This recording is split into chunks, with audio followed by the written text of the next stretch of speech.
Cidades Afetivas veio conhecer o Condomínio Cultural Condô, aqui na Vila Anglo, em São Paulo. Um espaço de convivências, afetividades e trocas para o bem comum. O Condomínio Cultural existe desde 2009, finalzinho de 2009. Então a ideia veio junto com a compra do prédio, do edifício, e já com essa ideia de ser um espaço de encontro, de relação, de convivência, um espaço onde as pessoas se encontram para trabalhar, mas também se encontram para almoçar, para tomar aquele cafezinho, para trocar ideia e entender como que essas relações e essas diferentes cabeças, né? Então a proposta desde o início era artistas de diferentes linguagens trabalhando num mesmo espaço e o que isso poderia gerar. Os artistas que habitam esse espaço, né, e as pessoas que trabalham aqui são muito plurais e diversas. Então o público que vem também é muito diverso, porque cada um vem a partir de uma afinidade. Então uma oficina, uma aula de dança afro, oficina de capoeira, ou uma noite de marionete e circo, ou um dia de música, ou uma oficina de narração de histórias. Então é um público muito diverso, porque às vezes é um público do bairro que tem um interesse, né? Então tem aula de ginástica para a terceira idade, que são senhoras do bairro que participam. Às vezes é uma exposição, e aí com diferentes artistas de artes visuais, então vem as pessoas também que estão conectadas e procurando, buscando esse tipo de programação, né? A mecânica do funcionamento da programação é experimental também, porque como a gente não tem uma estrutura convencional, né? Uma estrutura de empresa ou uma equipe, né, de curadoria remunerada também, a gente faz tudo de uma maneira livre e experimental. Então, eu que estou mais conectada com teatro, a Juliana com marionete, o Paulo com fotografia e música. Então, cada um vai conectando as suas redes e propondo coisas para casa. Então, a gente faz coisas de dentro para fora, então que o núcleo gestor da casa propõe, ou coisas que as pessoas trazem também, mas essas coisas que as pessoas trazem de fora, quero fazer uma oficina aí, eu quero fazer um show, quero fazer uma exibição de um filme. A gente sempre procura criar relação, então antes de fazer uma programação, a gente tenta entender qual que é esse ponto da convivência, qual é o vínculo com o espaço, qual é o vínculo com as pessoas que habitam, então como é que a gente inicia um namoro, um relacionamento, para daí depois dar esse segundo passo de realmente fazer uma programação, né, para que tenha um cuidado com a casa, um cuidado com o bairro, um cuidado com a proposta em si, né. O prédio, que hoje é o Condô Cultural, foi uma escola lá no início do século passado, e depois foi um hospital e maternidade durante 40 anos e um hospital geriátrico, né? Então, o hospital funcionou durante 40 anos, fechou em 95 e ficou de 95 até 2009, na época da nossa chegada, abandonado. Então, quando a gente chegou, era um prédio abandonado, com buracos no telhado, com pombos morando, com camas de hospital, com muito material do hospital ainda, né? Então, do finalzinho de 2009 até o finalzinho de 2010, foi um ano de limpeza, de tirar entulho. Foram 9 caminhões de entulho que a gente tirou nesse primeiro ano, fazer todo o processo de instalação hidráulica e elétrica, porque não existia mais, né? Então, de recuperar minimamente para funcionar. Então, só o processo para instalar a energia elétrica foram 8 meses. Então, no final de 2010 que a gente arrumou uma sala e aí começamos a trabalhar, e a partir disso e a partir das pessoas que começavam a ter afinidade com a proposta, né, de teatro, de artes visuais, que iam chegando, e aí tudo aconteceu tem acontecido, né, de uma forma também espontânea, e não tinha um planejamento ou um lugar de que a gente vai fazer assim, a gente tem essa proposta desse modelo de gestão. Então tudo foi feito de uma maneira orgânica, onde as pessoas iam chegando, contribuindo, colocando a mão na massa, botando uma sala para funcionar, e juntos a gente ia entendendo também a gestão. Como é que a gente se organiza nas contas, como é que a gente se organiza para remunerar alguém que vem ajudar para algum serviço. Então, vamos fazer um evento para arrecadar grana para fazer o quadro elétrico. Vamos fazer feijoada para conseguir a verba para arrumar essa sala.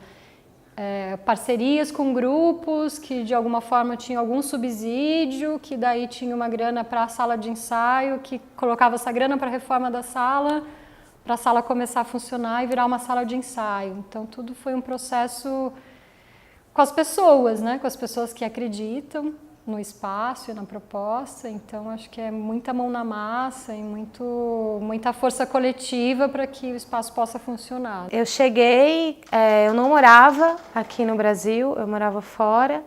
E foi justamente quando eu voltei a morar no Brasil, eu vim para o bairro, para Vila Anglo, por questões afetivas, né, por questões de amigos tal, e parceiros que moravam aqui. E aí, quando eu morava na França, eu já sabia da existência do condomínio cultural. Aí eu cheguei aqui e propus ter um ateliê de marionete dentro da casa. E depois de uma semana eu já estava envolvida na gestão da casa. Eu cheguei aqui por uma questão de afeto. Eu comecei frequentando os eventos, frequentando um evento que tinha antes aqui, que eram os cabarés de circo. E aí comecei a frequentar o espaço, conhecer as pessoas, já estava trabalhando como freelancer e com ateliê de costura em casa.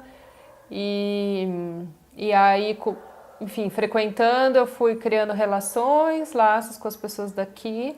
Aí o trabalho de designer, de freelancer, eu comecei a fazer aqui dentro do prédio, numa sala de coworking.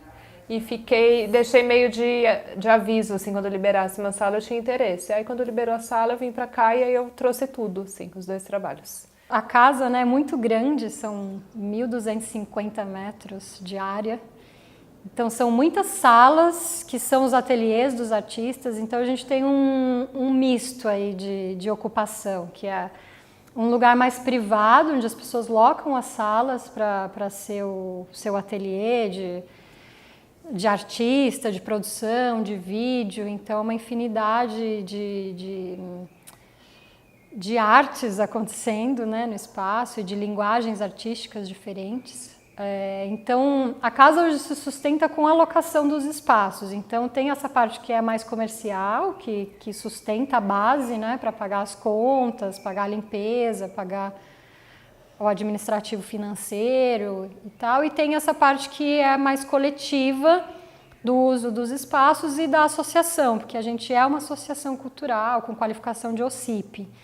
Então, a gente transita nesses dois lugares, que é para conseguir manter essa estrutura base, para continuar existindo, e a associação cultural que pensa a programação, que pensa os projetos que a gente desenvolve juntos, o que a gente pode fazer juntos. Então, a gente faz reuniões periódicas, encontros, onde a gente discute, conversa, entende o que a gente consegue fazer juntos nesse lugar mais da associação, né? Desde o primeiro momento que eu entrei aqui e encontrei a Jéssica, eu me conectei com o espaço, já sabia um pouco da história do lugar, né? Eu tenho um processo muito carinhoso com os lugares que eu tenho ateliê. Então eu me conectei muito com a história do lugar. Também pelo lugar ter sido, em um momento dado, ele foi uma casa de repouso, e eu tenho uma pesquisa muito profunda sobre a velhice. Eu me internei em asilos na França durante muito tempo para a pesquisa da velhice. Então o lugar em si me chamou muita atenção, as paredes, toda a carga, de novo, afetiva que o espaço traz, ter sido uma escola. Então, isso tudo instantaneamente e espontaneamente entrou nos meus processos criativos. Não tem como separar, né? Então, para mim, o espaço, ele é um espaço muito cheio de história e cheio de energia de mudança, de transformação, de mutação. E isso para mim também é a essência do fazer artístico, né? Aqui é um espaço que permite mais trocas, então tem outros profissionais e artistas que estão sempre aqui, então diferente de eu estar trabalhando em casa sozinha, eu posso dividir muito mais, pedir opiniões, compartilhar. E é um espaço de muita inspiração, porque qualquer paradinha, saída para tomar um café, uma conversa no corredor, é um momento de saber o que o outro está fazendo, de ir lá dar uma olhada, dar uma xeretada, e isso a gente acaba se alimentando, né, nisso. E também de processos, assim, de repente se eu estou criando alguma coisa e eu penso que um material gráfico, por exemplo, ele pode ganhar uma textura, um acabamento diferente se eu conversar com a Eneida e trocar com ela uma gravura, por exemplo, ou dela me ensinar um processo dela e aí eu trago para o meu trabalho, ou eu, como já aconteceu, eu executo em costura uma roupa que vai ser parte de uma performance de alguma artista daqui. Então essas interrelações assim alimentam os processos criativos. Atualmente 90% da casa é ocupada por mulheres artistas, né? Eu acho que é um processo que a gente que está na gestão, a gente conversava muito e agora a gente chegou nesse lugar, colocar na luz, né? Colocar na luz quem são as criadoras, quem são as mulheres criadoras, artistas, que estão na cena contemporânea, na cena tradicional, nas artes plásticas, no cinema, na fotografia, na marionete, na palhaçaria, em todos os campos artísticos. Então, colocar essas mulheres em evidência, dar voz a essas mulheres, né? Então, é um processo muito intenso aqui dentro, que a gente sempre levanta essa questão. E é um movimento, é um gesto nosso muito potente e não só aqui, né, como onde transitamos, né, onde existimos, mas aqui como é casa, então colocar em evidência. Então é um gesto, é um processo, é um movimento nosso. Onde estão as dramaturgas? Onde estão as diretoras, as desenhistas, as ilustradoras, as iluminadoras? Então, parece fácil quando escuta, né? Mas não é evidente, é um processo com todo o movimento do Me Too no mundial, né, que aconteceu, enfim. Eu também estou conectada com muitas artistas no mundo inteiro, então vamos colocar em evidência, vamos colocar na luz as mulheres artistas, né, que vivem disso há tanto tempo, né, de todas as gerações, então é um processo importante e que faz parte da casa, né? Faz parte da gestão também. A coisa da costura veio muito, iniciou com as roupas de criança, aí a partir daí eu comecei a criar oficinas também de costura e dar aula de costura. Eu não faço só roupa para criança, hoje em dia eu já nem confecciono mais assim coleção, linhas, eu só faço sob encomenda. E estou mais focada nas aulas e tenho algumas oficinas que pelo menos uma vez por mês assim eu faço, ou aqui ou em outros lugares onde me chamam. Ou é um público de qualquer pessoa que precise de algo muito específico, que não acha para comprar pronto, né? Então uma encomenda, que é alguma coisa com um modelo ou algum tecido muito especial. E pessoas que, no meu caso, muita gente me faz as minhas aulas de costura para produzir as próprias peças. Então, pessoas que valorizam essa coisa do feito artesanalmente ou feito por si, né? Então, conciliam isso de aprender uma técnica nova com o poder de executar as próprias peças, assim. Eu sou marionetista para dizer assim, para me colocar dentro de alguma caixa, né? Mas para quem me conhece, eu trabalho profundamente no processo criativo. Então a marionete, ela é para mim tem um poder, e é o poder de emancipação. Eu como artista, independente, mulher, esse ano completou 18 anos que eu sou marionetista.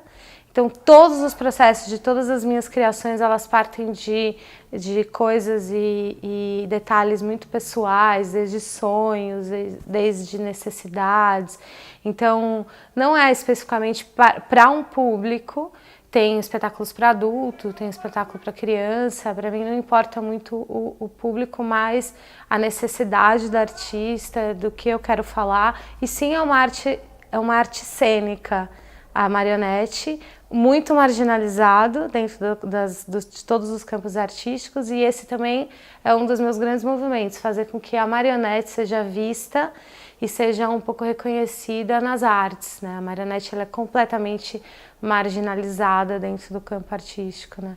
E eu me dedico 100% à marionete. Quando eu abri para dar aulas, aconteceu uma coisa muito legal de homens me procurarem para aprender a costurar. E aí teve uma época que eu tinha 3 alunos homens, hoje em dia eu só tenho 1. Esse aluno eu acho muito legal porque ele gosta muito de fazer roupa para namorada. Então, acho super divertido, assim, a gente faz umas coisas mega sob medida, e tipo, ele queria um vestido para namorada que tivesse bolsos. Aí quando a gente foi modelar o bolso tinha que caber o celular da namorada. Então, assim, eu acho muito legal esse processo, assim, que tem todos esses cuidados, assim, não é só fazer uma roupa. Fazer uma roupa pensando realmente na pessoa. Hoje em dia não, mas já teve aluna que fez o vestido de aniversário da filha. Tinha um aluno que ele era ourives, então ele queria fazer um avental que tivesse todos os apetrechos, imã para prender as coisas, os bolsos que coubessem as coisas. Eu já fiz figurino para Juliana, que é uma condômina aqui que é marionetista, então ela precisava de um figurino para um espetáculo específico, que ela trabalha com várias cabeças, então fiz para ela. Fiz um figurino para a Ila, que é uma cantora, que ocupa até a sala aqui do lado, que era tipo um casaco, assim, uma roupa que tinha várias pétalas de tecido vermelho, que também era assim, cortado, e o acabamento era feito na vela, assim, no fogo, que dava bem interessante, assim, dava bastante movimento. Tem um projeto que eu estou enrolando a Eneida, mas que eu preciso fazer para ela, que também é uma roupa performática, que vai trazer algumas gravuras dela presas na roupa, que é para uma performance artística. Então, esses figurinos, essas roupas para performance, por exemplo, provavelmente não teriam chegado a mim se eu não estivesse aqui. Eu tenho uma oficina que se chama Oficina Boneca Amuleto, que é uma oficina inspirada num conto que está no livro Mulheres que Correm com Lobos, nessa oficina a gente confecciona bonecas que são bonecas amuleto, cada uma faz a sua, e também aprende sobre vários processos manuais, assim, então costura manual, bordado, trabalhar com lã. Essa é uma oficina que eu tenho já formatada e eu faço em vários lugares, e ela tem uma página no Facebook, que se chama Oficina Boneca Amuleto. Tem foto, tem várias coisas. Fora isso, eu dou oficinas de costura, e aí podem me procurar para isso, assim, ou para ensinar alguma coisa específica, ou para dar aula de costura para introdução, assim. Eu também sou designer gráfico, trabalho desenhando identidade visual, principalmente identidade visual e embalagens. Tenho uma empresa que se chama Lambari, que a ideia é trabalhar com pequenas empresas, empreendedores, pessoas que, né, estejam tentando produzir suas próprias coisas mesmo. É Lambari porque eu falo que eu desenho para peixes pequenos, assim, é um design de cardume. Meio do caminho tem alguns projetos autorais, então às vezes eu faço alguma estampa, eu produzo algumas peças para vender aqui. Eu tenho uma camiseta minha com uma estampa minha que está no Catarse, do Condomínio Cultural. Tem o projeto Lambi Buceta, que é um projeto de lambi-lambi coletivo de mulheres. É um projeto de ativismo, que fala de corpo, de sexualidade, e que é uma criação colaborativa de várias mulheres artistas ou designers, que a gente cria essas artes e cola, e que está centralizado em mim hoje, então também está aqui dentro do Condomínio Cultural. E é isso, assim. O ano passado a gente teve foco na casa, então a gente fez uma pesquisa sobre o que é a casa de cada um, o que é essa casa coletiva, como que cada um entende a casa, né? Então a gente fez internamente com o núcleo gestor da casa, mas a gente fez também umas saídas. Então a gente foi visitar outras casas coletivas para entender o que, os vizinhos e os parceiros também entendem como casa, como é que operam essas casas. A gente foi para uma comunidade quilombola, entender também qual que é esse lugar de casa e da comunidade, da força coletiva. A gente foi para uma ecovila, também entender como é que esses processos são gerados, né, e como é que as coisas funcionam. E aí a gente ficou o ano inteiro e a gente fez algumas residências artísticas também. Veio o Aldo Mendes, que é um artista contador de histórias cubano, que também ele ficou na casa habitando durante um mês, escrevendo histórias sobre a casa, sobre as coisas que aconteciam e trocando ideias com os habitantes, né, com o público, e no final também fez uma abertura para falar sobre as impressões e sobre como é que tinha sido essa convivência e essa relação, né? Então, e aí a gente tem falado, né, e nessa pesquisa o que vem muito forte é esse lugar também da casa independente, o que é essa casa independente, e da interdependência também. Como é que a minha ação afeta o outro e como essas coisas são completamente interligadas, né? Como é que a gente se opera no coletivo, né? Aqui é a minha casa também, né? Tem uma relação muito de casa, né? Esse espaço que era hospital, que era escola, teve um momento que ele se transformou numa casa. No ano passado a gente fez um processo de pesquisa aqui no espaço muito profundo sobre o que é a casa, né? Chamava a invenção da casa. Então, eu tenho uma relação muito forte com o espaço. Então, várias experimentações, vários processos de construção, de manipulação, de interpretação da marionete, abrir processo, organizava cabaré, encontros, cafés. Então, é super dentro do meu processo de criação, né? O condomínio cultural, é minha casa. E é interessante pensar a casa, o Bachelard, que é um filósofo francês, ele fala muito sobre a poética do espaço, né? Então é interessante pensar que esse lugar é uma casa cheia de cômodos, cheia de quartos, e que esses quartos são espaços infinitos, onde as pessoas possam criar, elas possam sonhar. Então tem esse lugar, né? A casa como um lugar infinito, como um lugar que acolhe o sonho, a fantasia. Então um ateliê de marionete e um ateliê de marionete livre dentro do condomínio cultural é extremamente essencial para mim. Eu sou uma artista nômade, então eu fico, o período que eu estou no Brasil, eu estou aqui 100%, mas quando eu não estou, eu levo o condomínio cultural comigo. Agora eu vou para Cádiz, né, no sul da Espanha, vou dar uma conferência sobre os processos interdependentes do condomínio cultural, então eu carrego a casa, eu carrego o condomínio cultural comigo, né? O espaço, o prédio, né, como ele ficou abandonado 15 anos, a gente brinca de que a gente tem reforma para o resto da vida, porque a gente já fez muita coisa, né, desde uma parte bem pesada de derrubar paredes, tirar entulho, né, reformar a estrutura, mas ainda tem muita coisa para ser feita, né, desde restauro de janelas, portas, reformas das casinhas do quintal que nunca foram mexidas, corredores, coisas que a gente já fez que precisa refazer agora, manutenção, né? O futuro é conseguir captar esse recurso para conseguir fazer as melhorias necessárias e as urgências e seguir, né? Mas a gente faz uma programação de gestão anual. Então a gente testa, funciona, vê o que funcionou no ano, vê o que não funcionou. E mais ou menos no final do ano a gente repensa o próximo ano com todos os desejos e vontades para o futuro, o que está funcionando, o que não está, mas é uma coisa muito dinâmica e flexível, porque espaços coletivos depende de quem está naquele momento e da presença das pessoas, né? Então, dependendo de quem está naquele momento, você tem uma programação de um jeito ou de outro, então é um processo bem orgânico e fluido.